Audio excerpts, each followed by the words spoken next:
اس کے برین میں بلڈ کلوٹس ہیں جو کہ شروع میں علاج نہ کروانے کی وجہ سے بہت زیادہ بڑھ چکا ہے اور ان کے برین کو بہت ڈیمیج کر چکا ہے. عائلہ کے پاس سروائیول کے بس 20% چانسز ہیں. ڈاکٹر کی بات سن کر زیان کے ہاتھ سے فائل چھوٹ کر نیچے گری تھی. اسے لگ رہا تھا کہ ڈاکٹر دیلا نے تو یہ بھیانک خبر نہیں سنائی تھی بلکہ کوئی نوکیلا تیر خنجر اس کے سینے میں عین دل کے مقام پر گھوم دیا تھا. یہ آپ کیا کہہ رہے ہیں؟ ایسا نہیں ہو سکتا. عائلہ تو بالکل ٹھیک ہے نا, اسے کچھ نہیں ہوا. زین نفی میں سہلاتے یہ تلخ حقیقت ماننے سے انکاری تھا. سب کے چکر میں اس کی آنکھیں لال انگارہ ہو چکی تھی افسوس کے ساتھ, مگر یہ بالکل سچ ہے. عائلہ اپنے بچنے کے 20% چانسز کو لینا ہی نہیں چاہتی. اس نے اپنا علاج کروانے سے منع کر دیا ہے اور کسی کو بتانے سے بھی سختی سے منع کیا ہے. ڈاکٹر عدیلہ کی بات پر زیان نے غصے بھری نظروں سے اس کی جانب دیکھا تھا. وہ تو ہے ہی پاگل لڑکی, اگر آپ بھی اس کی باتوں میں آ گئی. اینی ویز, جو آپ لوگوں نے کرنا تھا کر لیا. اب وہ ہوگا جو میں کروں گا اور عائلہ اکرام کو کچھ نہیں ہونے دوں گا, کچھ بھی نہیں. زیان نیچے گری فائل اٹھاتے ایک عزم کے ساتھ کہتے وہاں سے اٹھ گیا تھا. زیان وہاں سے تو ہمت کر کے اٹھ گیا تھا, مگر اتنا جان لیوا انکشاف سن کر اس کا دل دھاڑے مار مار کر رونے کا کر رہا تھا. اس کا بس نہیں چل رہا تھا پوری دنیا کو تہس نہس کر ڈالے, خود کو باہر سے مضبوط ظاہر کرتے. وہ عائلہ کی تکلیف پر اندر سے ٹوٹ رہا تھا.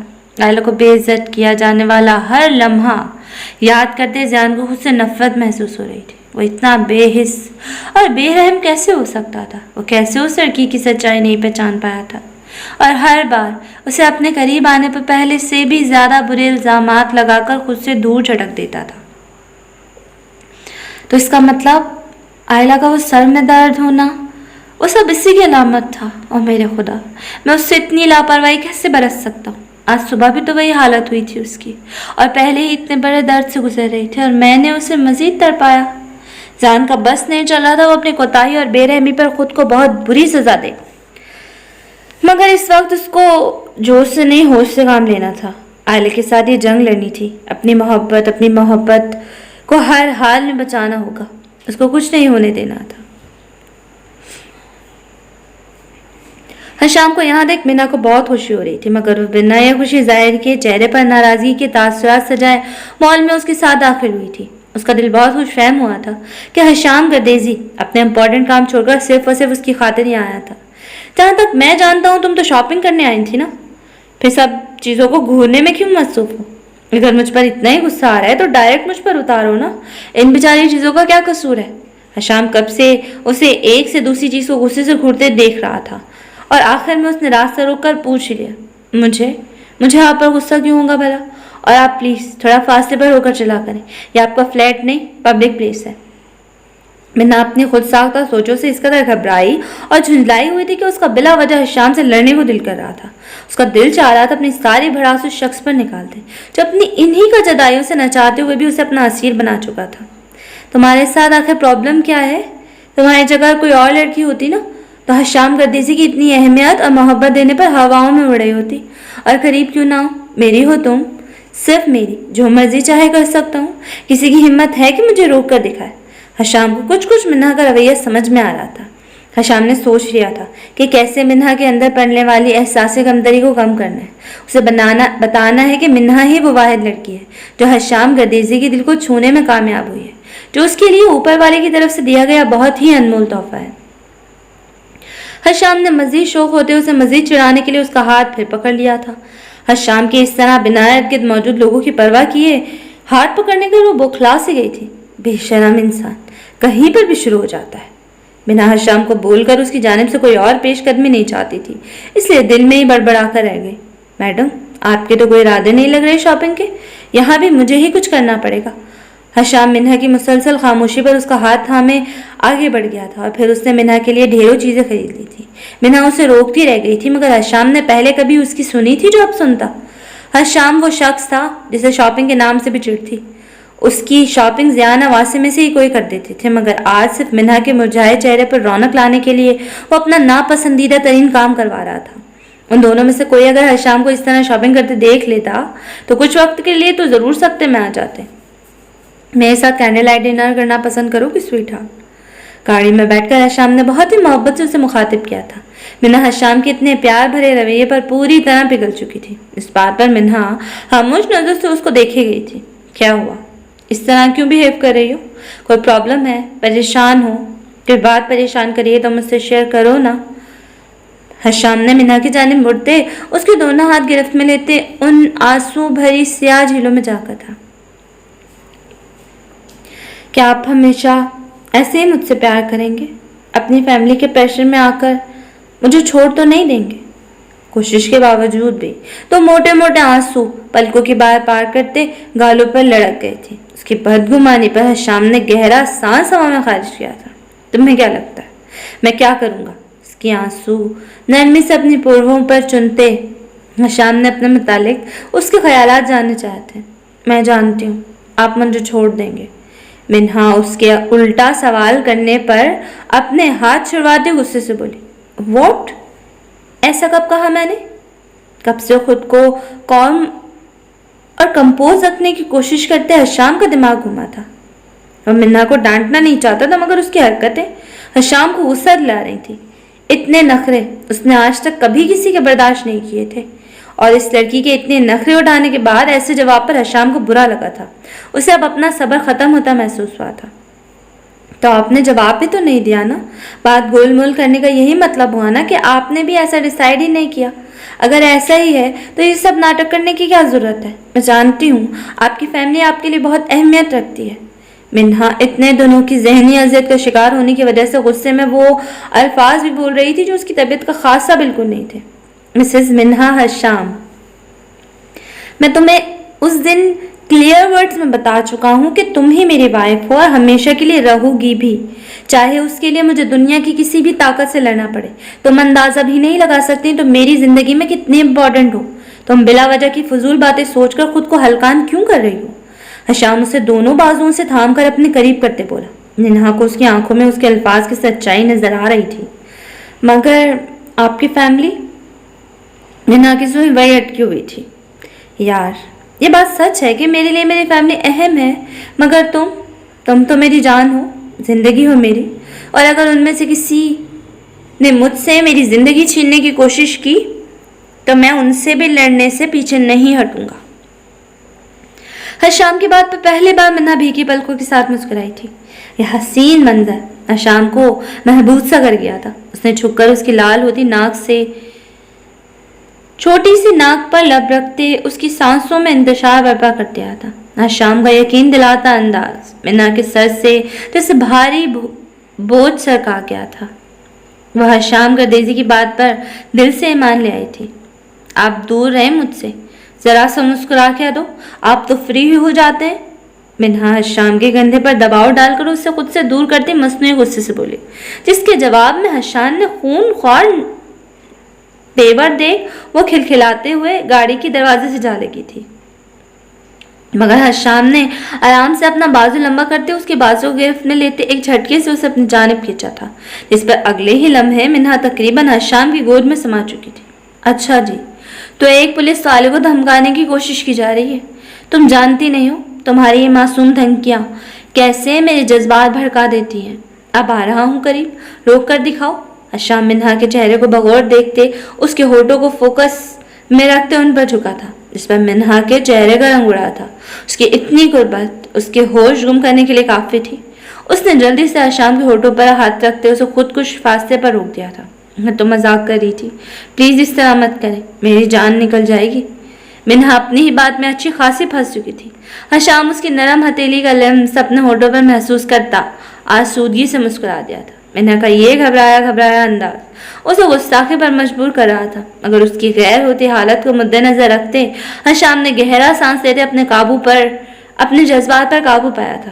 آج تو بچت ہو گئی، مگر نیکسٹ ٹائم میں سے کسی نرمی کی توقع نہ رکھنا ڈیئر وائف۔ ہشام اس کی ہتھیلی پر لب رکھتے اسے دور ہوتے وارفتے کسی اس کا لال چہرہ دیکھتا وارن کر گیا تھا۔ بیٹا ایک بار پھر کال کرو، کیوں نہیں آیا زیان ابھی تک؟ پہلے تو اس نے ایسی کبھی لاپرواہی نہیں دکھائی۔ حیدر صاحب پریشانی کے عالم میں صوفے پر بیٹھے فاریہ سے مخاطب ہوئے تھے۔ ہاں جان، میں بہت ٹرائی کر چکی ہوں، اس کا نمبر آف جا رہا ہے۔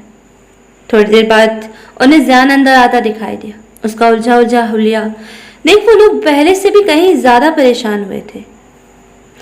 حیدر صاحب اور فاریہ کا دل اس کی حالت دیکھ بری طرح سے دھڑک اٹھا تھا۔ زیان میری جان، کیا ہوا تمہیں؟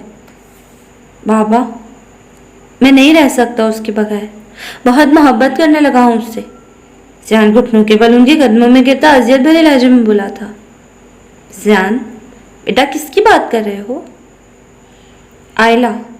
بابا میں آئلہ کے بغیر نہیں رہ سکتا، اسے کچھ نہیں ہونا چاہیے بابا، ورنہ میں بھی خود کو ختم کر دوں گا۔ اس سب کا ذمہ دار میں ہوں، میں نے اسے کہا تھا کہ وہ بھی مر جائے تو مجھے فرق نہیں پڑتا، مگر جھوٹ تھا وہ سب، بکواس کی تھی میں نے۔ فرق پڑتا ہے، بہت فرق پڑتا ہے، اتنا کہ اگر اسے کچھ ہوا تو زندہ میں بھی نہیں رہوں گا۔ زیان کی حالت دیکھ حیدر صاحب کو تو اپنا کلیجہ پھٹتا محسوس ہوا تھا۔ انہوں نے زیان کو اس طرح روتے اور ٹوٹتے پہلی اور آخری بار اس کی ماں کے وفات پر دیکھا تھا، مگر آج پھر اس کی ویسی حالت ان کو بھی رلا گئی تھی۔ زیان نے زمین پر ہی بیٹھے حیدر صاحب کی گود میں سر رکھتے ڈاکٹر عدیلہ سے ہوئی ساری بات ان کو بتا دی تھی، جسے سن کر جہاں حیدر صاحب ساکت ہوئے تھے وہیں فاریہ کی آنسوں میں بھی مزید شدت آ گئی تھی۔ بابا غلط تو میں نے کیا تھا نا، اس کی سچی محبت کو ٹھکرا کر، تو سزا بھی تو مجھے ملنی چاہیے نا۔ اس معصوم کو کیوں اتنی تکلیف برداشت کرنی پڑ رہی ہے؟ وہ اس قابل نہیں ہے، وہ تو صرف محبتوں اور چاہے جانے کے قابل ہے۔ زیان کی تکلیف، اذیت اور گلٹ کسی صورت کم ہونے کا نام نہیں لے رہے تھے۔ ان دونوں کے پاس الفاظ ہی نہیں تھے کہ کیا کہیں زیان سے، کیا تسلی دیں اس سے، وہ تو خود شوق میں آ چکے تھے۔ زیان صبر کرو، دیکھو تم اتنے پیار کرتے ہو آئلہ سے، اس سے تمہاری یہ محبت کچھ نہیں ہونے دے گی، تم اس کا ٹریٹمنٹ کروانا، تمہارا کہا وہ کسی صورت نہیں ٹالے گی۔ دیکھو انسان کو اپنی زندگی کے 1% چانس پر بھی لڑنا چاہیے، یہ تو پھر 20% ہے۔ اللہ تعالیٰ بہت غفور الرحیم ہے، وہ دیکھنا سب ٹھیک کر دیں گے۔ فاریہ زیان کے قریب نیچے بیٹھتے اس کا کندھا سلاتے ہوئے بولی، جس پر زیان نے بھی اس بات میں سر ہلا دیا۔ بیٹا میں ہمیشہ اپنی زندگی کے مشکل سے مشکل میٹر میں ڈٹ کر کھڑے رہو اور ہر بار سرخرو ہوئے ہو، مجھے یقین ہے کہ اس بار تو تم پہلے سے کہیں زیادہ ایفرٹ کرو گے۔ میں تمہارے ہر فیصلے میں ہمیشہ تمہارے ساتھ کھڑا ہوں۔ حیدر صاحب سے اپنے اکلوتے بیٹے جو ان کی زندگی کا کل اثاثہ تھا، اسے اس طرح دکھی نہیں دیکھ سکتے تھے۔ میں آئلہ سے شادی کرنا چاہتا ہوں اسی ہفتے۔ زیان نے بہت دیر کی خاموشی کے بعد کافی حد تک خود کو نارمل کرتے اپنا فیصلہ ان دونوں کو سنایا تھا۔ اس نے سوچ لیا تھا کہ وہ اسے اتنی محبت دے گا کہ اس کے اندر ختم ہوئی جینے کی امنگ ایک بار پھر جاگ اٹھے گی۔ زیان کا فیصلہ سن کر حیدر صاحب اور فاریہ دونوں کے لب مسکرائے تھے۔ زیان انہیں کچھ دنوں تک لندن سے بلائی گئے نیورولوجسٹ اور سرجنز کی ٹیم کے بارے میں انفارم کرتا اپنے روم کی جانب بڑھ گیا تھا۔ اس نے خود کو ان دونوں کے سامنے تو نہ جانے کیسے سنبھال لیا تھا، لیکن اس کا اپنا دل خون کے آنسو رو رہا تھا اس لڑکی کے دکھ پر جو کچھ ہی دنوں میں اسے بہت عزیز ہو گئی تھی۔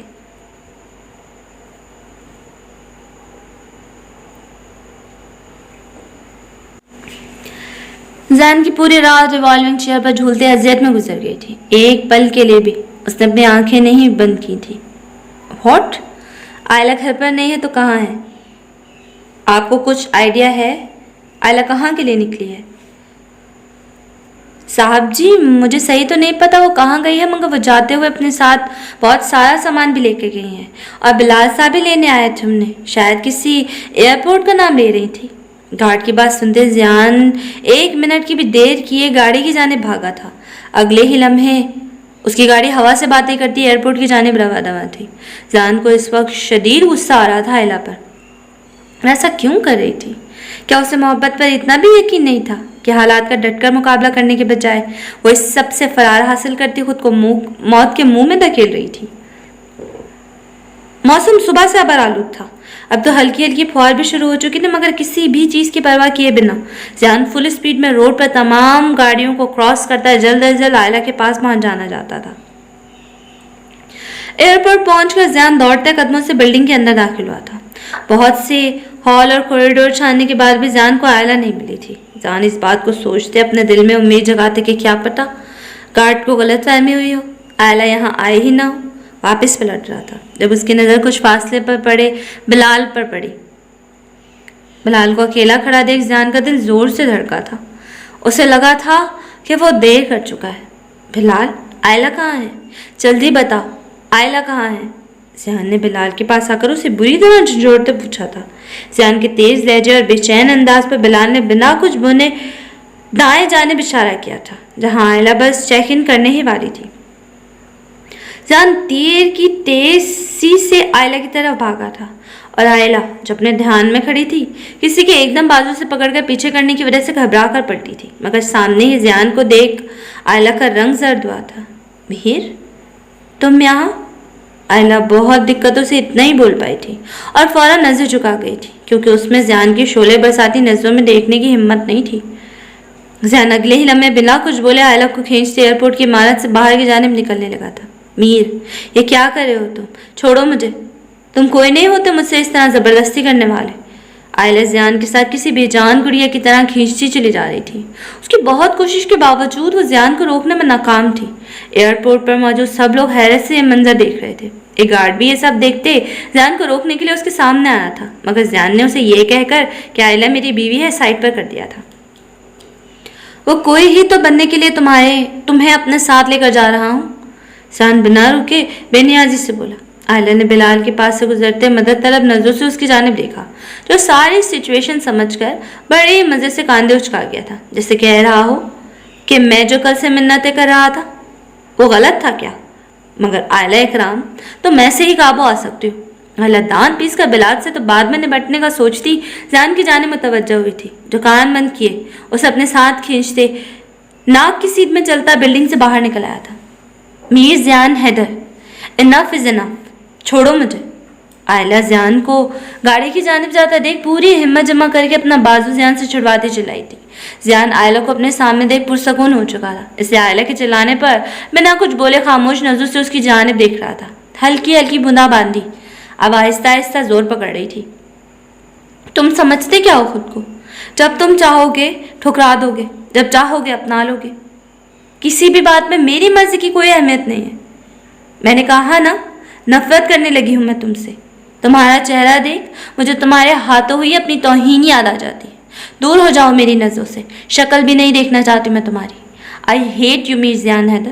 آئلہ زیان کے خلاف اپنے دل سے بغاوت کرتی جو الفاظ بول سکتی تھی اسے خود سے بزدل کرنے کے لیے، وہ بول گئی تھی۔ اگر آگے سے زیان کا وہی ری ایکشن دیکھ آئلہ کو بہت حیرت ہوئی تھی۔ اسے تو لگا تھا کہ زیان حیدر اس کی بات سنتے ہی غصے سے وہاں سے واک آؤٹ کر جائے گا، مگر اس کی سوچ کے برعکس زیان آرام سے کھڑا مسکرا رہا تھا۔ لیکن آئلہ کے چہرے پر گرتے بارش کے قطروں میں چھپے آنسو فیل کرتے زیان کی مسکراہٹ سمٹی تھی۔ آئلہ اکرام، پہلی بات، زیان حیدر اب کی بار مر جائے گا، مگر تمہیں خود سے دھتکارنے کا خیال تک ذہن میں نہیں لائے گا۔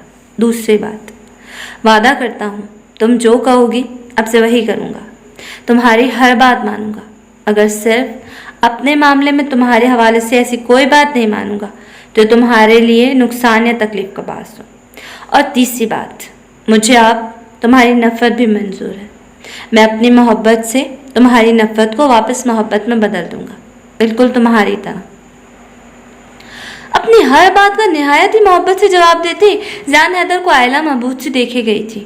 ایسا مت دیکھو جانا، کہیں تمہاری نفرت اتنی جلدی دوبارہ پیار میں نہ بدل جائے۔ زیان نے آگے بڑھ کر آئلہ کے بھیگتے وجود کو اپنے کوٹ سے کور کرتے کان میں سرگوشی کی تھی، جس پر آئلہ ہوش میں آتے پیچھے ہٹی تھی۔ میر، میں نہیں رہنا چاہتی تمہارے ساتھ، پلیز جانے دو مجھے۔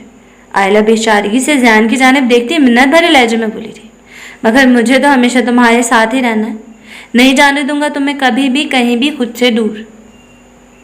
زیان نے آئلہ سے بھی زیادہ جیسے اپنے دل سے عہد کیا تھا، اور آئلہ کو کچھ بھی سوچتے سمجھنے کا موقع دی بغیر اس کے ٹھنڈ سے کم کپاتے وجود کو اپنے بازوؤں میں اٹھاتے وہ گاڑی کی جانب بڑھ گیا تھا۔ آئلہ کی ساری مذمت، ہر احتجاج میر زیان حیدر کے مضبوط سینے میں دب گیا تھا۔ حیدر صاحب اور فاریہ آئلہ کے پیرنٹس سے رشتے کی بات کرنے آئے تھے۔ اپنی بیٹی کی بیماری کا، اس کی تکلیف کا کسی اور کے منہ سے سن کر اکرام صاحب کا سر شرم سے جھک گیا تھا، اور جو پہلی آئلہ کے ساتھ کی گئی ہر زیادتی پر شرمسار تھے، اس اتنے بڑے صدمے نے انہیں ہلا کر رکھ دیا تھا۔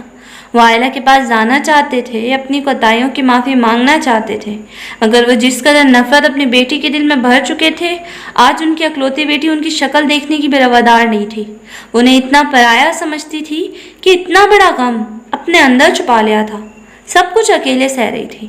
اکرام صاحب حیدر صاحب سے رشتے کی بات فائنل کر چکے تھے اور اب اپنی بیٹی کو خوشیوں میں رکاوٹ نہیں بننا چاہتے تھے۔ زیان کی ضد کے مطابق آج رات کو ہی نکاح رکھا گیا تھا اور اگلے 2 دنوں میں شادی۔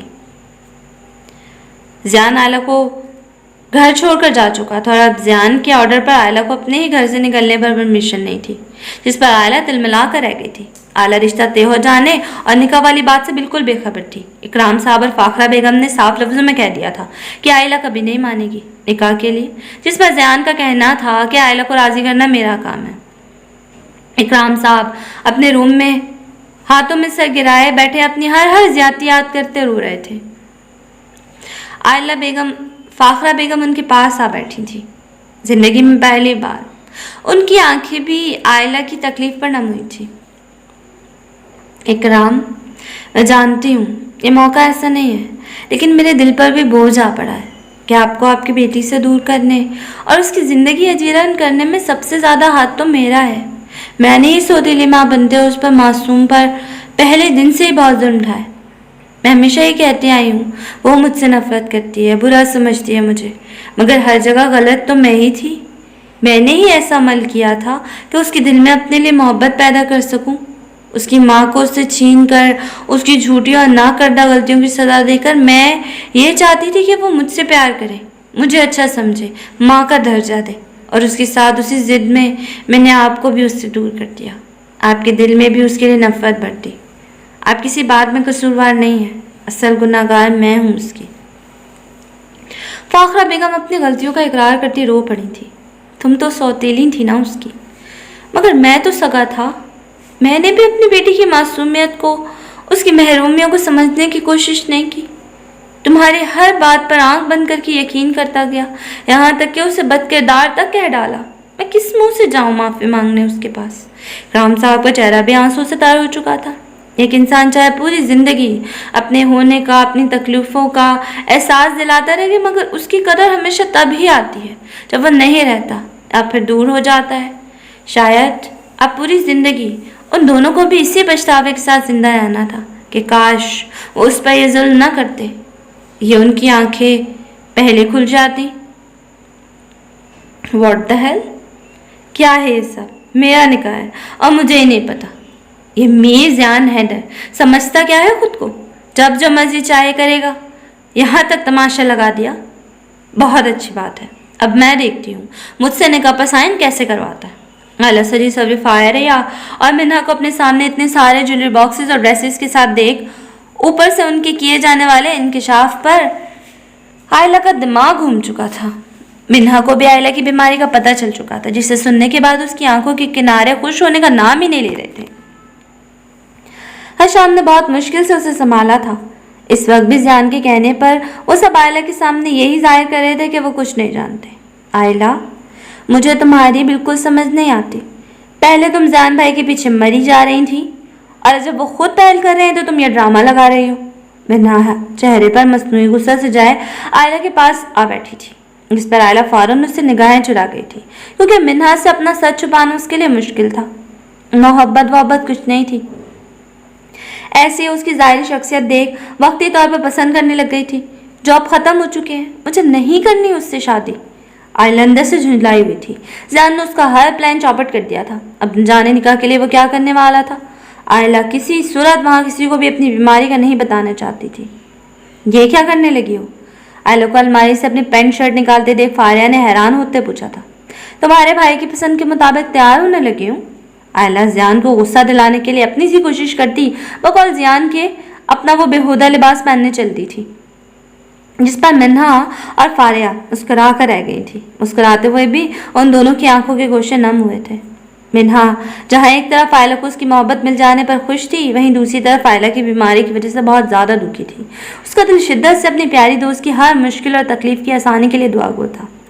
زیان کا میسج آیا ہے کہ مولوی صاحب آ چکے ہیں, تھوڑی دیر میں نکاح ہو جائے گا. فارغ کی بات پر منہا نے پیچ کلر کی نائٹ پینٹ شرٹ میں ملبوس واش روم سے نکلتی عائلہ کی جانب دیکھا تھا, مگر یہ تو کسی صورت ماننے کو تیار ہی نہیں ہے.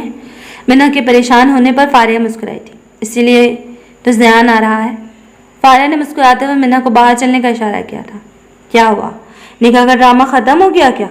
عائلہ انہیں باہر کی جانب دیکھتے تنزیاً مسکراہٹ کے ساتھ بولی. نہیں میری جان, نکاح کا ڈرامہ ابھی ہی تو شروع ہونے والا ہے. منہا اس کی جانب خوبصورت سی مسکراہٹ اچھالتے فارغ کے ساتھ باہر نکل گئی تھی. اس کی بات پر عائلہ حیران ہوتے بند دروازے کو گھورنے لگی تھی, مگر اس کی حیرت, خوف اور پریشانی میں اس وقت بدلی جب اس نے دروازے سے میر زیان حیدر کو اندر داخل ہوتے دیکھا تھا. میر, تم میرے روم میں کیوں آئے ہو؟ جاؤ یہاں سے. عائلہ زیان کو اپنے حلیے کی وجہ سے کڑے تیوروں کے ساتھ وہاں کھڑا دیکھ اپنی گھبراہٹ پر قابو پاتے بولی. میں بس اتنا کہنے آیا ہوں کہ تم جو بھی لڑائی جھگڑا کرنا چاہتی ہو اسے بات کے لیے رکھ لو. ابھی خاموشی سے نکاح نامے پر سائن کر دو. زیان پورے تحمل کے ساتھ عائلہ سے کافی فاصلے پر کھڑا تھا. میں نے نہیں کرنا تم سے نکاح. میں کتنی بار کہہ چکی ہوں میر, تم لوگوں کو میری بات سمجھ میں کیوں نہیں آتی؟ عائلہ آخر کار تنگ آتے چلائی تھی. اس کی طبیعت بہت زیادہ خراب ہو رہی تھی, مگر وہ ضبط کرتی وہاں بہت ہی نارمل حالت میں کھڑی ہوئی تھی. اور میں نے بھی کہا ہے کہ میں نکاح کروں گا تو تم سے, اور وہ بھی ابھی اور اس وقت. اس کے لیے مجھے جو کرنا پڑا میں کروں گا. زیان چھوٹے چھوٹے قدم اٹھاتی عائلہ کے قریب آتے بولا. میر زیان حیدر, تم کیا سمجھتے ہو تمہارے کسی بھی عمل سے مجھے فرق پڑتا ہے؟ اپنی یہ غلط فہمی دور کر دو, کیونکہ مجھے تمہارے کسی بھی عمل سے کوئی فرق نہیں پڑتا. تم چاہے مرضی کر لو, میں یہ نکاح نہیں کروں گی. عائلہ کو سمجھ ہی نہیں آ رہا تھا کہ وہ ایسا کیا کرے کہ زیان اس سے بدگمان ہو کر اس سے نکاح کرنے سے پیچھے ہٹ جائے. ریئلی تمہیں فرق نہیں پڑتا؟ زیان نے عائلہ سے چند قدموں کے فاصلے پر کھڑے ہوتے چیلنجنگ انداز میں پوچھا. اس کی بات کے جواب میں عائلہ نے زور و شور سے اس بات میں سر ہلا دیا, لیکن زیان کے کیے جانے والے اگلے عمل پر عائلہ کی آنکھیں حیرت اور بے یقینی کے مارے ناقابل یقین حد تک کھل گئی تھی. زیان کو پاکٹ سے پسٹل نکالتے دیکھ عائلہ شوق ہوئی تھی, مگر اگلے ہی لمحے یہ سوچ کر کہ زیان اس سے اس گولی سے مارنے کی دھمکی دے گا اور شادی کے لیے راضی کرے گا, عائلہ کے چہرے پر پھیکی مسکراہٹ پھیل گئی. اس طرح تو زیان اس کی مشکل مزید آسان کر دے گا. تمہیں کیا لگتا ہے میں اس سے ڈر کر نکاح کے لیے مان جاؤں گی؟ کبھی نہیں. تم بے شک اسے مجھ پر چلا دو, میں تم سے نکاح کے لیے پھر بھی نہیں مانوں گی. عائلہ سینے پر ہاتھ باندھتی مسکراتے ہوئے بولی, لیکن اس کی مسکراہٹ اس وقت سمٹی جب زیان نے پستل کا رخ اس کی جانب موڑنے کے بجائے اپنی کن پٹی پر رکھ دیا. عائلہ کو اس کے عمل سے ایک بار پھر شدید جھٹکا لگا تھا. میر, کیا ہے یہ سب؟ ہٹاؤ اسے یہاں سے, گولی چل جائے گی. زیان کو عین اپنی کن پٹی پر پستول رکھا دیکھ عائلہ اندر تک کانپ اٹھی تھی. زیان کے پاس زیادہ ٹائم نہیں تھا اس ضدی لڑکی کو ساری بات کلیئر کرنے کے لیے, کیونکہ سب بتانے کے باوجود اس کے مان جانے کے چانسز بہت کم تھے. اس لیے زیان نے اس پاگل دیوانے کو منانے کی خاطر اپنا سوچا ہر بار آزمایا تھا, جس پر عائلہ کی ایکسپریشن دیکھ کر زیان کو لگ رہا تھا کہ کامیاب ہے. تم نے ہی تو کہا تھا کہ تمہیں کوئی فرق نہیں پڑتا, تو پھر ٹھیک ہے, تم نکاح سے انکار کر دو, یہ گولی چلا دوں گا میں, مگر میری موت کی ذمہ دار تم ہوگی. زیان نے اتنے ریلیکس انداز میں پسٹل اپنی پٹی پر رکھا ہوا تھا کہ جیسے وہ اصل میں نہ ہو, کوئی کھلونا ہو, مگر وہیں عائلہ کی جان نکلتی جا رہی تھی. زیان کی جان خطرے میں دیکھ, میر یہ کیا حرکت ہوئی؟ مجھے تم سے ایسے بچپن کی امید نہیں تھی. ہٹاؤ اسے سر سے, یہ کون سا پاگل پن ہوا بھلا؟ عائلہ کا بس نہیں چل رہا تھا کیسے زیان کو سمجھائے, جو ایک ہی ضد پر اڑا ہوا تھا. وہ ڈر کے مارے آگے ہو کر زیان سے پستل چھین بھی نہیں سکتی تھی کہ کہیں غلطی سے زیان پر گولی نہ چل جائے. نکاح کے لیے مان جاؤ, ہٹا دوں گا, ورنہ تمہارے پاس صرف 5 منٹ ہے. اگر تم نے ہاں نہ کی تو انجام کی ذمہ دار تم خود ہوگی. زیان کی گرفت پسٹل پر مضبوط تھی. میر پلیز مت کرو ایسا, پلیز, میں تم سے نکاح نہیں کر سکتی, میں مجبور ہوں. عائلہ بھیگی آنکھوں سے زیان کی جانب دیکھتے بے بسی اور بے چارگی سے بولی, جو کسی صورت اپنی ضد سے پیچھے ہٹنے کو تیار ہی نہیں تھا. میں بھی مجبور ہوں عائلہ, بہت پیار کرنے لگا ہوں تم سے, اب نہیں رہ سکتا تمہارے بغیر. اگر تم اس نکاح کے لیے راضی نہ ہوئی تو میں خود کو شوٹ کرنے میں 1 سیکنڈ نہیں لگاؤں گا. زیان کی دھمکی کے ساتھ ساتھ اتنے خوبصورت اظہار پر عائلہ کی آنکھوں سے آنسو ٹوٹ کر گرے تھے. میر, میں تمہارے قابل نہیں ہوں, پلیز ایسا مت کرو, مجھے ایک بیمار آئلہ، تمہارے پاس صرف 1 منٹ ہے، ہاں یا نہ میں جواب دو۔ ذیان آئلہ کی بات وہی کاٹتا جلدی سے بولا، میر میری بات تو سن لو، مجھے کچھ نہیں سننا، ہاں یا نہ میں جواب دو ورنہ میں گولی چلا دوں گا۔ ذیان جیسے اس وقت آئلہ سے کوئی بھی کنفیشن سننے کے موڈ میں نہیں تھا، اس لیے ایک بار پھر اس کی بات کاٹتے اسے چپ کروا گیا تھا، جس پر آئلہ نے بے بسی سے ذیان کی جانب دیکھتے اس کی ضد کے آگے ہار مانتے اس بات میں سر ہلا دیا تھا۔ اسے تو ہٹاؤ پلیز، میں تیار ہوں۔ آئلہ روتے ہوئے چہرہ ہاتھوں میں چھپائے صوفے پر جا بیٹھی تھی، کیونکہ یہ اس سے بھی کہیں زیادہ ضدی شخص تھا، ہمیشہ اپنی کرنے والا، اس کی کوئی بات سننے کو تیار ہی نہیں تھا۔ ذیان بنا ایک لفظ بولے آگے بڑھا تھا۔ ٹیبل پر رکھے بہت سے ڈریسز میں سے اس نے ایک ڈریس کا لال دوپٹہ اٹھاتے آئلہ پر اڑا دیا تھا، جس کی وجہ سے وہ بالکل اس میں چھپ گئی تھی۔ ایک بار میری ہو جاؤ، پھر تمہاری ایک بار کی جانے والی اس گستاخی کا بدلہ ضرور لوں گا۔ ذیان آئلہ کے کان میں سرگوشی کرتے اسے اس کی اپنی ضد میں پہنے گئے لباس کے بارے میں وارن کرتا وہاں سے نکل گیا تھا۔ ایس پی حشام گردیزی، تم نے پورے خاندان کے سامنے مجھ سے رشتہ توڑ کر مجھے ٹھکرا کر بہت برا کیا ہے، معاف نہیں کروں گی میں تمہیں۔ بہت محبت پیدا ہو گئی ہے نا تمہیں اپنی بیوی سے، دیکھتی ہوں کیسے تم اس کے ساتھ اپنی زندگی گزارتے ہو۔ اگر تم میرے نہیں ہو سکے تو میں تمہیں کسی کا بھی نہیں ہونے دوں گی۔ فائقہ کو جس دن سے حشام کے نکاح اور منگنی توڑنے والی بات پتہ چلی تھی، اس دن سے اس کا سکون اور چین برباد ہو گیا تھا۔ محبت چھن جانے کے ساتھ ساتھ پورے خاندان میں اپنے ہونے والی بے عزتی وہ کسی صورت پر بھولنے کو تیار نہیں تھی، مگر اس نے سوچ لیا تھا کہ وہ اب حشام گردیزی کو بھی سکون سے نہیں رہنے دے گی۔ اتنے دنوں سے یہی پلاننگ کرتے اس نے خود کو کمرے میں بند کر رکھا تھا۔ پھر کچھ سوچتے اس نے صبا کو کال ملائی تھی۔ ہاں صبا، جو کام دیا تھا وہ کر دیا۔ صبا اور فائقہ بہت اچھی دوستی تھی، جس کی وجہ سے فائقہ نے اس سے ایموشنل بلیک میل کرتے اپنی تھوڑی سی مدد کرنے کے لیے راضی کر لیا تھا۔ فائقہ میں پوری کوشش کر رہی ہوں مگر حشام بھائی کے موبائل تک پہنچنا ممکن نہیں ہے۔ صبا فائقہ کی وجہ سے عجیب کشمکش کا شکار تھی۔ صبا، آج ذیان کا نکاح ہے جس میں حشام بہت انوالو ہوگا، وہ کسی ٹائم تو اپنے موبائل سے توجہ ہٹائے گا۔ صبا نے فون بند کرتے، تم نکال لینا اس کا نمبر۔ فائقہ اس سے اور بھی بہت سارے آئیڈیاز دیتی فون بند کر چکی تھی۔ صبا نے فون بند کرتے نظر پورے ڈرائنگ روم میں گھمائی تھی جب اسے ایک سائڈ پر حشام اور ذیان باتیں کرتے نظر آئے تھے۔ حشام کے ہاتھ میں موبائل تھا جس کے ساتھ ذیان سے باتوں کے درمیان وہ کھیلنے میں مصروف تھا، کبھی پاس پڑے ٹیبل پر رکھتا، کبھی پھر اٹھا لیتا۔ آخرکار بہت دیر کے بعد حشام موبائل وہیں رکھتا ذیان کے ساتھ آگے بڑھ گیا تھا۔ ابھی تھوڑی دیر پہلے ہی ذیان اور آئلہ کا نکاح ہوا تھا۔ اس کے بعد سے منہا اس کو سنبھالنے کے لیے اس کے پاس ہی تھی، لیکن ابھی ذیان کے کہنے پر کہ اسے اپنی نئی نویلی بیوی سے ملنا ہے وہ نیچے آ گئی تھی، جہاں سامنے ہی اس نے حشام کو ارد گرد موجود لوگوں کی پرواہ کیے بغیر اپنی جانب پرشوق نظروں سے دیکھا پایا۔ منہا نے وہاں سے ہٹنا چاہا مگر فاریہ منہا کا ارادہ بھانپ کر اس کا ہاتھ پکڑ کر پاس بٹھا چکی تھی۔ وہاں حشام کی تقریباً ساری فیملی موجود تھی، اس لیے منہا کچھ گھبرائے ہوئی تھی، مگر حشام بنا کسی کے پرواہ کیے پورے حق سے اپنے حسین بیوی کو دیکھ رہا تھا۔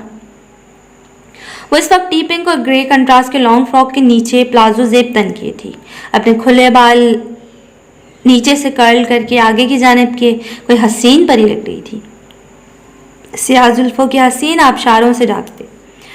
اس کے چہرے کی معصومیت اور مسکان اس سے باقی سب سے منفرد اور نمایاں بنا رہی تھی۔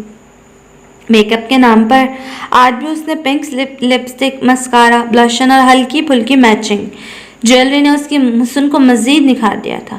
ڈریس کا ہم رنگ دوپٹہ گلے میں ڈالے، ٹھنڈ کی وجہ سے کندھوں پر ڈارک پنک کلر کی ویلویٹ کی شال اوڑھے، وہ بہت ہی پروقار سی لگ رہی تھی۔ اوپر سے حشام کی نظروں سے کنفیوز ہو کر مزید سرخ ہوتی وہ سیدھے حشام کے دل میں اتر رہی تھی۔ وہ نہ جانے کتنی دیر ایسی بے خود سا منہا کو گھورتا رہتا جب تیمور اس کے پاس آ بیٹھا تھا۔ شام بھائی، بیچاری ہماری بھابھی کو اور کتنا بزل کریں گے، بیچاری کیوٹ سی میری بھابھی پہلے ہی اچھی خاصی گھبرا چکی ہے۔ تیمور کو لگا تھا حشام اس کی بھابھی والی بات کی نفی کرے گا، مگر اپنی بات کے جواب میں حشام کو کہکا لگاتے دیکھ تیمور حیران ہوا تھا۔ یار کیا کروں، دل کے ہاتھوں مجبور اور بے بس ہوں۔ حشام کے مسکرا کر دیے جانے والے جواب پر تیمور نے آنکھیں پھاڑے ایک نظر منہا پر ڈال کر پھر حشام کی جانب دیکھا تھا۔ اس کا مطلب یہ فاریہ آپ کی دوست ہماری والی بھابھی ہیں؟ تیمور کا حیرت سے کھلا منہ بند ہی نہیں ہو رہا تھا. اسے یقین ہی نہیں آ رہا تھا کہ جس لڑکی کی وجہ سے اس کے گھر میں ایک سرد جنگ چھڑی ہوئی تھی وہ لڑکی یہ ہے. اسے دیکھ کر یہ بھی نہیں کہا جا سکتا تھا کہ کبھی اس نے اونچی آواز میں بات بھی کی ہوگی. شام بھائی تو اتنی کیوٹ اور معصوم سی ہے. آپ ابھی ان کو گھر والوں سے ملوا دیں, دیکھ لیجیے گا سب مان جائیں گے. بہت جلد ملوانے کا ارادہ رکھتا ہوں, سب سے ملوا دوں گا, لیکن ابھی نہیں, شادی ختم ہونے کے بعد. حشام نے اس کی جانب دیکھتے میسج ٹائپ کیا تھا. مائی بیوٹیفل لیڈی, اس وقت تم جتنی خوبصورت لگ رہی ہو نا, میرا بے ایمان ہوتا دل یہ چاہ رہا ہے کہ ابھی سب کو ساری حقیقت بتا کر تمہیں آج اپنے سارے حق سے اپنے گھر لے جاؤں. حشام کو میسج پڑھ کر منہا کے چہرے کا رنگ بدلا ہوا تھا. اسے نفی میں سر ہلاتے جواب لکھا تھا, نو نہیں حشام پلیز, اب ایسا کچھ نہیں کریں گے. منہا کے چہرے کے ایکسپریشن ملاحظہ کرنے کے ساتھ ساتھ میسج پڑھ کر حشام کو بہت مزہ آ رہا تھا. تو ٹھیک ہے, ابھی ملنا مجھ سے, جہاں میں بلاؤں گا وہاں آ جانا. حشام میسج ٹائپ کرتا وہاں سے اٹھ گیا تھا. نہیں, میں نہیں آؤں گی, آپ کو زیادہ پھیلنے اور فری ہونے کی ضرورت نہیں ہے. منہا حشام کی نظر سے اوجھل ہوتے ہی نظر ہوئی تھی, لیکن اس کے بعد حشام کا کوئی رپلائی نہیں آیا تھا, جس پر منہا حشام کی ناراضگی کا سوچ کر بے چین ہوئی تھی, مگر دوبارہ میسج کرنے کی ہمت بھی نہیں ہوئی تھی. اسے ویسے ہی حشام سے جھجک سی محسوس ہو رہی تھی, اور اب تو اس کے سر عام اظہار کے بعد تو حشام اور اس کے شوق نظروں کا مقابلہ کرنا منہا کے لیے کچھ زیادہ ہی مشکل ہو گیا تھا. منہا, تم تو اس گھر کے ہر ایریے سے واقف ہو. فاخرہ آنٹی کہہ رہی تھی کہ اوپر اسٹور روم کے ساتھ والے روم میں آئلہ کے کچھ ڈریسز رکھے ہیں, وہ تو پلیز لے آؤ. فاریہ کی بات پر منہا خاموشی سے سر ہلاتی اٹھ گئی تھی, جسے جاتا دیکھ فاریہ حشام کو ڈن کا میسج کرتی مسکراتی تھی. میرے ذہن حیدر نے سر اشارے کے عالم میں آئلہ کے روم میں قدم رکھا تھا. وہ بہت خوش تھا کیونکہ محبت کے پہلے میدان میں بہت اچھے سے کامیاب ہو چکا تھا. ذہن کے اندر داخل ہوتے ہی سامنے سے اس پر تکیوں, جولری کے باکسز اور جو چیز آئلہ کے ہاتھ میں آ رہی تھی وہ اسے ذہن پر برسات کیے جا رہی تھی. ظالم لڑکی, کون اپنے نئے نویلے دلہے کا اس طرح استقبال کرتا ہے. ذہن دونوں ہاتھوں سے اپنا بچاؤ کرتے اس تک پہنچا تھا, جو اسے کسی صورت بخشنے کے موڈ میں نہیں لگ رہی تھی. ذہن نے اس کے دونوں ہاتھ پکڑنے چاہے تھے, جنہیں آئلہ فوراً جھڑکتے پیچھے ہوئی تھی. میری تمہیں ذرا شرم نہیں آئی مجھے اتنی گھٹیا دھمکی دیتے ہوئے؟ اگر خدا نہ خواستہ غلطی سے بھی گولی چل جاتی تو تم سوچ بھی سکتے ہو خود کو نقصان پہنچانے کے بارے میں. آئلہ سرخ ہوتی آنکھوں میں آنسو لے اسے خون خوار نظروں سے گھورتے ہوئے بولی, جو محبت پاش نظروں سے اپنی دیوانی کو دیکھ رہا تھا, جو صرف اس بات پر اتنا رو رو کر خود کو ہلکان کر رہی تھی کہ اس نے اپنی کنپٹی پر پستول کیوں رکھا. ذیان نے اسے دونوں کندھوں سے تھام کر قریب کرتے اپنے حصار میں لیا تھا. جب اتنا پیار کرتی ہو تو دور جانے کی کوشش کیوں کر رہی ہو؟ اور میری زندگی, میرا اتنی جلدی مرنے کا کوئی موڈ نہیں ہے. ابھی تو مجھے تمہارے ساتھ مل کر اپنی خوبصورت لائف جینی ہے, بہت سارا انجوائے کرنا ہے, تم سے بے پناہ محبت کرنی ہے. جو گن میں نے اپنی کنپٹی پر رکھی تھی اس میں بلٹس نہیں تھی, خالی تھی وہ. میں نے وہ سب صرف تمہیں منانے کے لیے کیا تھا, کیونکہ میں جانتا تھا تم میرے پسٹل رکھنے پر ہی مان جاؤ گی, گولی چلانے کی نوبت ہی نہیں آتی. تم سیدھی طرح تو ماننے والی نہیں تھی, اس لیے تمہیں تمہارے طریقے سے منانے کے لیے مجھے یہ سارا ڈرامہ کرنا پڑا. ذیان کی پوری بات سنتے آئلہ نے اپنے بے وقوف بنائے جانے پر اسے غصے سے گھورا تھا. میر ذیان حیدر, تم جتنا سیدھا انسان میں نے سمجھا تھا نا, تم اتنے ہو نہیں. مجھے نہ ہی تم سے پیار ہے, نہ تم سے بات کرنی ہے, اور نہ ہی تمہارے ساتھ رہنا ہے. آئلہ عجیب سے بے چینی کا شکار تھی, کیونکہ وہ سمجھ رہی تھی کہ ذیان اس کی بیماری کے بارے میں کچھ نہیں جانتا. جب اسے پتہ چلے گا تو اس پر کیا بیتے گی. اور ذیان کے سامنے آنے والے رد عمل سے بہت زیادہ خوفزدہ تھی. مگر میں نے جتنا پاگل تمہیں سمجھا تھا تم اتنے ہی پاگل ہو. لیکن جتنی بھی کوشش کر لو, اب پوری زندگی میری محبت کے مضبوط حصار سے نکل نہیں پاؤ گی. ذیان اسے اپنے باہوں میں بھیجتے محبت سے بولا, جس پر آئلہ کی آنکھوں کے کٹورے آنسو سے بھر گئے تھے. اور اگر میں کہوں میری زندگی ہی بہت کم ہے تو؟ ایک بار پھر آئلہ کی آنکھوں سے آنسو جاری ہو گئے تھے, جنہیں اس بار بے مول ہونے سے پہلے ہی ذیان نے اپنے ہونٹوں سے چن لیا تھا.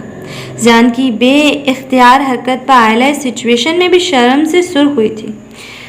مجھے آئلہ کے کچھ بولنے سے پہلے ہی ذیان نے اس کے ہونٹوں پر انگلی رکھتے اسے خاموش کروا دیا تھا. میں جانتا ہوں سب. ڈاکٹر آئلہ مجھے سب بتا چکی ہیں. آئلہ نے بے یقینی سے آنکھیں پھاڑے زیان کی جانب دیکھا تھا، جس پر زیان نے اس بات میں سر ہلاتے اس کے چہرے کو اپنے ہاتھوں کے پیالے میں بھرتے اپنے قریب کیا تھا. تمہیں مجھ پر، میری محبت پر ذرا سا بھی بھروسہ نہیں تھا. ایک بار تو مجھ سے بات کر کے دیکھتی. تم نے کیسے مجھ سے دور جانے کا فیصلہ کر لیا؟ اور تمہیں کیا لگا تھا میں تمہیں خود سے دور جانے دوں گا؟ آئلہ بنا کچھ بولے خاموشی سے اپنے میر کی جانب دیکھ رہی تھی، جو اس سے بھی کئی گنا زیادہ پیار آئلہ سے کرنے لگا تھا جتنا وہ اس سے چاہتی تھی. پرسوں لندن سے تمہارے ٹریٹمنٹ کے لیے ڈاکٹرز کی ٹیم یہاں پہنچ جائے گی. تمہارا پراپر ٹریٹمنٹ ہو جائے گا. میری ان سے تفصیل سے بات ہو چکی ہے. ان کے مطابق 70% لوگ آرام سے اس بیماری سے سروائیو کر چکے ہیں، اور مجھے پورا یقین ہے، میرا دل کہتا ہے تم کچھ دنوں تک بالکل صحیح سلامت میرے سامنے کھڑی ہوگی. زیان کی بات پر پہلی بار آئلہ کی مایوس آنکھوں میں امید کی کرن جاگی تھی. کیا تم میری خاطر میرے ہر فیصلے میں میرا ساتھ دو گی؟ زیان نے آئلہ کے سامنے اپنی ہتھیلی پھیلاتے پوری یقین لہجے میں پوچھا تھا، جس کے جواب میں آئلہ نے سر اس بات میں سر ہلاتے اپنے نازک ہاتھ اس کی مضبوط ہاتھ میں دے دیا تھا. تو پہلے ہی اس شخص کی اسیر تھی، اب تو وہ اس کا محرم تھا، اور جس طرح اپنے کہے کے مطابق وہ واقعی اس کی زندگی کے دو ختم کرنے کے لیے پہلا قدم اٹھا چکا تھا، آئلہ تو مزید اس کی دیوانی بن چکی تھی. مگر مجھے ہاسپٹل پر ان مشینوں اور دوائیوں میں جکڑا رہ کر اپنی لائف کی یہ حسین ترین دن نہیں گزارنے، وہ کڑوی دوائیاں اور انجیکشن نہیں لگوانے. مجھے بہت ڈر لگتا ہے ان سب چیزوں سے. پلیز کیا ان سب کے علاوہ کوئی ٹریٹمنٹ نہیں ہو سکتا؟ آئلہ بچوں کی طرح منہ بسوڑتی بولتی. زیان کو اتنی پیاری لگی تھی کہ کب سے اپنے جذبات پر قابو کیے کھڑے زیان کا خود پر کنٹرول ختم ہوا تھا. زیان آئلہ کی کمر میں بازو مائل کرتے اسے اپنے بے انتہا قریب کرتے اس کے چہرے پر جھکا تھا. کڑوی دوائیاں نہیں، مگر یہ محبت بھرا لمس تو چلے گا نا؟ زیان نے باری باری اس کے دونوں گالوں پر محبت بھرا لمس چھوڑتے پوچھا تھا، جس پر آئلہ نے گھبرا کر اس کے حصار سے نکلنا چاہا تھا. کیا ہوا؟ پہلے تو بڑی شیرنی بنی رہتی تھی، میرے منع کرنے کے باوجود خود ہی میرے قریب آنے کی کوشش کرتی ہیں. اتنی سی ہمت تھی، اب میرے میدان میں آتے ہی سب ختم. زیان اس بار آئلہ کے ہونٹوں کو فوکس کرتے ایک بار پھر ان پر جھکا تھا. میر پلیز، میں بیمار ہوں. آئلہ نے اس کے ہونٹوں پر ہاتھ رکھتے اسے روکنا چاہتا، جبکہ اور کچھ سمجھ نہ آتے وہ جو دماغ میں آیا تھا زیان کو روکنے کے لیے بھول گئی تھی، جسے سن کر زیان نے اس کا ہاتھ ہٹاتے ایک جاندار کہکا لگایا تھا. میں بھی بیمار ہوں تمہارا، اور ٹرسٹ میں میری بیماری زیادہ خطرناک ہے. زیان بنا کوئی لحاظ کرتے آئلہ کی سانسوں میں اپنی سانسیں اتارنے لگا. اپنی محبت کا ایک مہکتا احساس اس کے رگوں پہ میں اتارتے زیان کافی دیر بعد آئلہ سے جدا ہوا تھا، جس پر آئلہ پھولی سانسوں اور بے ترتیب دھڑکنوں کے ساتھ بری طرح شرم سے چور زیان سے نظر چراتے اس کی مضبوط سینے میں جا لگی تھی. زیان نے بھی جواب میں اسے اپنے سینے میں بھیج لیا تھا. میر، میں تمہیں عشق کی حد تک چاہنے لگی ہوں، اپنی بہت ساری زندگی تمہارے ساتھ جینا چاہتی ہوں. زیان کے اتنے یقین دلانے پر بھی آئلہ کے اندر گڈم کم ہونے کا نام نہیں لے رہا تھا. زیان اسے جتنا اس ذہنی ٹینشن سے نکالنا چاہتا تھا وہ اتنا ہی اس سب کے بارے میں سوچ کر خود کو پریشان کری تھی. تو میری جان، میں بھی تو یہی کہہ رہا ہوں نا، ہم اب ہمیشہ ساتھ رہیں گے. تم کیوں فضول کی باتیں سوچ کر خود کو پریشان کر رہی ہو؟ میرے بارے میں سوچو، کل سے ہماری شادی ہے، اس کے بارے میں سوچو. تم اپنی اس خوبصورت آنکھوں میں حسین خواب سجاؤ. میں وعدہ کرتا ہوں ان سب کو پورا کروں گا. زیان بہت ہی صبر و تحمل سے آئلہ کی ہر پریشانی دور کر رہا تھا. جب اس کی نظریں آئلہ کی ڈریسنگ پر گئی، ریڈ دوپٹے کے نیچے نائٹ پینٹ اور شرٹ میں اس کا متناسب سراپا مزید نمایاں ہو رہا تھا. جوڑے میں مکید بالوں کی بہت سی لٹیں چہرے کے گرد پھیلی بادلوں سے جھانکتے چاند کا دل فریب سا نظارہ پیش کر رہی تھی. زیان کو اس دلکش منظر میں کھویا سا دیکھ اس نے بنا کچھ بولے آئلہ کا دوپٹہ اتار دیا تھا. یہ کیا کر رہے ہو؟ آئلہ زیان کی نظر اور حرکت پر ایک دم بوکھلا گئی تھی. اسے آج زیان کی شوق نظر بنا دوپٹے کے اپنے سراپے پر محسوس ہوتے پہلی بار دوپٹے اور مناسب کپڑوں کی اہمیت کا احساس ہوا تھا. میر، کیا ہے؟ پلیز ایسے مت دیکھو.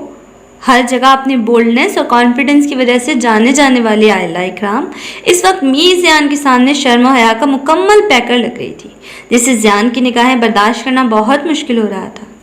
یہی کہ واقعی تم ان کپڑوں میں لگتی تو بہت ہاٹ ہو.